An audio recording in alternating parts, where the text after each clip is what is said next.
Bonjour, je vous retrouve pour l'analyse des énergies de la pleine lune du 16 avril qui va se former à 18h58 heure de Paris sur le 27e degré de la Balance. Donc comme pour toute pleine lune, on aura le Soleil à l'opposé sur le 27e degré du Bélier et Vénus, la maîtresse de cette pleine lune, se trouve dans le signe des Poissons, signe caractérisé par une concentration de planètes très importante, puisque nous avons Mars, Vénus et plus loin Jupiter conjoint à Neptune sur le 25e degré du signe. Alors la conjonction exacte a eu lieu le 12, mais elle est parfaitement agissante encore et jusqu'à la fin du mois au minimum. Parmi les aspects mineurs, on peut noter un quinconce de cette conjonction Jupiter-Neptune à la Lune, ce qui peut indiquer des valeurs idéalistes qui sont assez difficiles à intégrer au quotidien. Donc c'est une pleine lune en Balance qui va mettre l'accent sur Vénus, bien sûr, la vie affective et les relations sociales, les questions financières, les questions liées à la valeur des choses, l'art, l'image, le besoin d'équilibre, d'harmonie et de justice qui est symbolisé par la Balance. Et c'est un équilibre qui peut être difficile à trouver étant donné que nous avons là un ciel qui est assez chahuté, avec notamment un carré de Pluton au luminaire qui est figuré en rouge sur la carte. Et on peut voir aussi que Vénus, donc la maîtresse de la lunaison, est au mi-point de ce carré Pluton-Soleil, donc elle forme un semi-carré à Pluton d'un côté et au Soleil de l'autre, et aussi un sesqui carré à la Lune, c'est-à-dire un aspect de 135 degrés. Donc, à première vue, on peut dire que restaurer un équilibre dans les relations sociales et dans les relations affectives pourrait passer par une phase de crise, un processus de purge, d'élimination de ce qui est toxique, un processus lié évidemment aux énergies de Pluton qui fait remonter en surface ce qui doit être éliminé. Qui va être touché en priorité par les énergies de cette pleine lune? Évidemment, de façon générale, les signes cardinaux, Balance, Bélier, Cancer et Capricorne. Surtout si vous avez des points importants de votre thème sur les derniers degrés de ces signes. Les points importants, cela peut être le Soleil ou une autre planète personnelle. Comme toujours, il faut regarder dans quel axe tombe cette pleine lune sur votre carte natale, ce qui va vous donner une idée des secteurs qui vont être activés. Et par ailleurs, comme je l'ai dit déjà, nous avons énormément de planètes, et non des moindres, dans le signe des Poissons, ce qui correspond symboliquement à une fin de cycle. En fait, nous traversons une période de transition qui va ouvrir sur un autre monde, et cette période de transition, elle peut sembler assez chaotique. Si on revient au plan personnel, donc si vous êtes Poisson, vous êtes évidemment dans le moment fort de cette année 2022, avec des ouvertures ou des chances ou des rencontres qui peuvent faire date. Et de toute façon, c'est le moment de donner une nouvelle impulsion dans pas mal de domaines, et d'autant plus que Mars, la planète de l'action, traverse également votre ciel. Mars en Poisson donne une façon d'agir plutôt souple, indirecte, basée sur l'intuition. Alors ces planètes en Poisson, elles vont aussi dynamiser positivement les autres signes d'eau. Et nous voyons également que le Taureau est valorisé avec une conjonction Mercure-Uranus qui va être exacte le 18 avril sur le 14e degré du signe, et cela devrait amener beaucoup de nouveautés sur le plan des échanges, en particulier pour les taureaux, mais aussi les scorpions, le signe opposé. Alors, j'en reviens à Vénus, la planète maîtresse de cette pleine lune. En Poisson, Vénus est complètement idéaliste. Elle est dans le rêve, dans la fuite ou dans l'illusion. Le Poisson, le 12e signe du zodiaque, c'est le plus détaché des réalités terrestres. En revanche, il est en connexion directe avec les forces invisibles.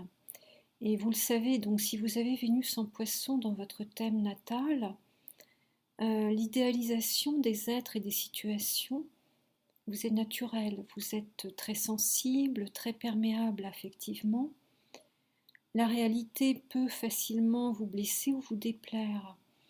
Donc vous l'embellissez, vous la déformez, vous êtes plus à l'aise dans le rêve ou dans une activité artistique ou dans une relation thérapeutique, ce qui veut dire donc que toutes ces caractéristiques de Vénus vont être exaltées avec ce passage de Vénus en Poisson. Donc, qu'est-ce que ça peut donner? Déjà, côté affectif, des élans très intenses, très romantiques, des valeurs d'osmose, de partage, d'empathie qui vont être très fortes. Et si on considère le domaine professionnel, toutes les professions de soins, d'aide, de thérapie, de guérison vont être très valorisées, de même que les activités artistiques et créatives. Et on va certainement avoir une cristallisation de ces caractéristiques vénusiennes au moment où Vénus va passer sur Neptune et Jupiter, c'est-à-dire fin avril, début mai. Et c'est certainement un moment important sur le plan sentiment pour les poissons de la fin du signe. Peut-être une rencontre, peut-être une activité créatrice ou thérapeutique qui va être pleinement reconnue, puisqu'avec Neptune, on a l'inspiration, et avec Jupiter, la reconnaissance sociale. Cela dit, ces aspects positifs de Vénus sont évidemment aussi très importants pour les autres signes d'eau. Ils sont importants aussi pour les signes de Vénus, c'est-à-dire la Balance et le Taureau. Mais au moment de cette pleine lune, Vénus reçoit quand même des aspects mineurs assez dissonants. Donc, comme je l'ai dit, le sesquicarré à la Lune, le semi-carré à Pluton et au Soleil.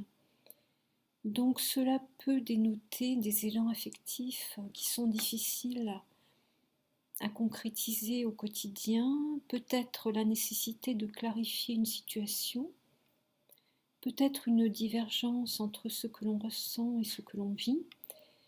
On peut dire qu'on a dans cette carte deux ambiances opposées. D'un côté, des valeurs poissons très fortes qui insistent sur le besoin de spiritualité, d'idéal, de partage, de solidarité. Et de l'autre, on a quand même cette pleine lune au carré de Pluton, ce qui peut être un moment de crise, ce qui peut provoquer des remous, des dévoilements dans la vie sociale et relationnelle. Donc ce Pluton est sur le 29e degré du Capricorne, ce qui vous concerne directement si vous êtes né vers le 19-20 janvier, ou encore si vous avez une planète personnelle sur la fin de ce signe. Mais avec ce carré à la pleine lune, nous allons tous ressentir cette influence. Pluton, c'est la planète de l'ombre, des forces obscures, des choses cachées, inconscientes, donc les scandales, les manipulations, les obsessions, les relations toxiques. Pluton est une planète très liée au pouvoir et à l'argent. Et avec cet aspect à la pleine lune, toutes ces questions vont remonter en lumière. Et comme chacun peut le constater en suivant l'actualité, on a des situations maléfiques qui se dévoilent de plus en plus, des vérités déplaisantes, donc des choses toxiques qui remontent à la surface pour être épurées. Alors par ailleurs, on remarque qu'on a également Saturne sur le 24e degré du Verseau qui forme des aspects positifs à cette pleine lune, ce qui donne aussi une volonté de stabilisation, de structuration. Donc le ciel est extrêmement complexe avec des évolutions surprenantes possibles dans tous les domaines et qui touchent en priorité donc ceux d'entre vous qui ont des planètes sur les derniers degrés des signes. Qu'il s'agisse des signes d'air, de feu, de terre ou d'eau, tous les signes sont concernés. Donc, au moment de cette pleine lune, la lune est au carré de Pluton. La lune se déplace très vite. Dans les jours qui suivent, elle va donc se déplacer et venir former une conjonction à Pluton le 23 avril. Donc, il faudra observer ce qui va se passer à cette date, et notamment si des problématiques liées à Pluton seraient actives à ce moment-là. Alors pour finir, on peut regarder Mercure qui se trouve en Taureau, proche d'Uranus. La conjonction exacte aura lieu le 18 avril sur le 14e degré du Taureau et elle est au sextile de Vénus, donc c'est un aspect très stimulant, électrisant sur le plan mental, sur le plan des rencontres, des discussions. Donc on a des idées intéressantes qui peuvent surgir, des situations qui se décantent, des échanges qui sont vraiment éclairants pour les taureaux et pour les signes de terre et d'eau, notamment les poissons. Peut-être aussi d'ailleurs l'émergence de conceptions nouvelles dans la façon de gérer les biens, les investissements et l'argent. Alors j'en termine donc avec ce tour d'horizon des énergies de la pleine lune du 16. Je vous donne rendez-vous pour la nouvelle lune du 30 avril qui aura lieu en Taureau et qui sera accompagnée d'une éclipse. D'ici là, si vous avez aimé cette vidéo, n'hésitez pas à me le faire savoir et n'oubliez pas d'activer la cloche pour être prévenu de mes nouvelles vidéos. À bientôt.